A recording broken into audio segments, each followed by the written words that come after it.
A estratégia postural é selecionada pelo sistema de controle postural para garantir a estabilidade.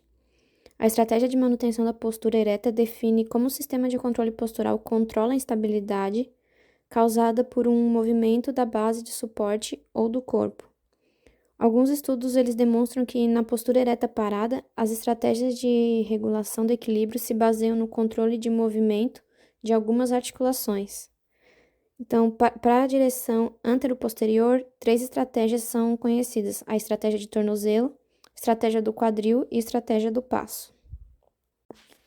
Então, falando sobre a estratégia de tornozelo, a estratégia de tornozelo faz parte do controle da inclinação antero-posterior na postura ortostática, sendo o primeiro ajuste postural compensatório restabelecendo o centro de massa a uma posição de estabilidade. Ela é mais utilizada quando há pequenas perturbações e a superfície de apoio é estável, sofrendo influência da amplitude de movimento e da força dos músculos do tornozelo.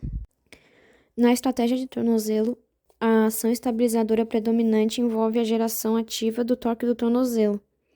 Essa estratégia ela é caracterizada pela ativação dos músculos dorsais, gastrocnêmio, isquiotibiais e paravertebrais, em resposta ao movimento de queda para frente, e no momento em que ocorre a plantiflexão, o ligamento talofibular anterior fica tenso.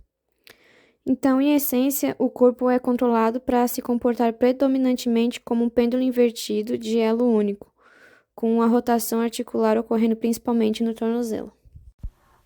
A estratégia do quadril ocorre quando a amplitude da perturbação inesperada é grande ou rápida, o que faz com que a cabeça saia do eixo e essa alteração seja detectada pelo sistema vestibular.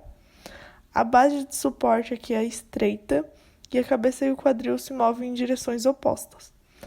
Ela é considerada proximal para distal, porque ocorre primeiro a ativação dos músculos do quadril, depois a ativação dos músculos que controlam o joelho e depois dos músculos que controlam o tornozelo. Os principais músculos que são ativados durante essa estratégia são os músculos do abdômen, do quadríceps, os paraespinhais e os isquiotibiais. Os músculos dorsais, eles são ativados em resposta ao movimento de queda para trás e os músculos ventrais em resposta ao movimento de queda para frente. O principal efeito biomecânico dessa estratégia é gerar força de cisalhamento estabilizadora na interface do pé com o solo, e ela ocorre movendo a articulação do quadril para assim mover o centro de massa corporal anteroposteriormente. E a ação estabilizadora predominante vai envolver a geração ativa de torque do quadril.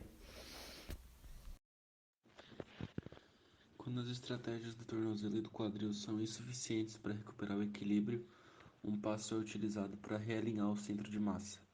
Ao contrário das estratégias anteriores do quadril e do tornozelo, que corrigem o equilíbrio retomando o centro de massa corporal sobre um ponto fixo, a estratégia do passo restabelece o equilíbrio colocando a base de apoio sob o centro de gravidade. Essa estratégia busca realinhar a base do suporte sobre o centro de massa corporal com um passo na direção da fonte do desequilíbrio. Quando ocorre uma perturbação intensa maior do que o limite da estabilidade daquele indivíduo e as estratégias de tornozelo e de quadril não foram capazes de restabelecer esse equilíbrio, o sistema nervoso central interrompe automaticamente as estratégias de tornozelo e do quadril e recruta a estratégia do passo. Então, o sistema nervoso solicita que a base do suporte seja reposicionada com um passo à frente, para trás ou para o lado, a fim de alargar a base de apoio e recuperar o controle do equilíbrio. Durante esse processo, a articulação do tornozelo é liberada, permitindo a ampliação da base de suporte do corpo e o ligamento nesse momento fica relaxado. As estratégias podem ser substituídas rapidamente de movimento postural para um movimento.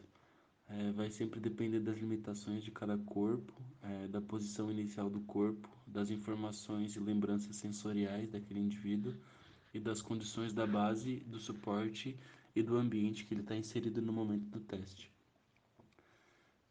Indivíduos com maior risco de queda, seja por idade avançada, doenças ou baixa aptidão física, têm um predomínio de utilização dessa estratégia do passo. E os músculos que são ativos nessa estratégia são o tibial anterior, os isquiotibiais, iliopsoas, rotadores laterais, rotadores mediais, adutores, glúteo máximo e médio, quadríceps e bíceps femoral. E o tipo de contração predominante nessa estratégia do passo é a contração concêntrica.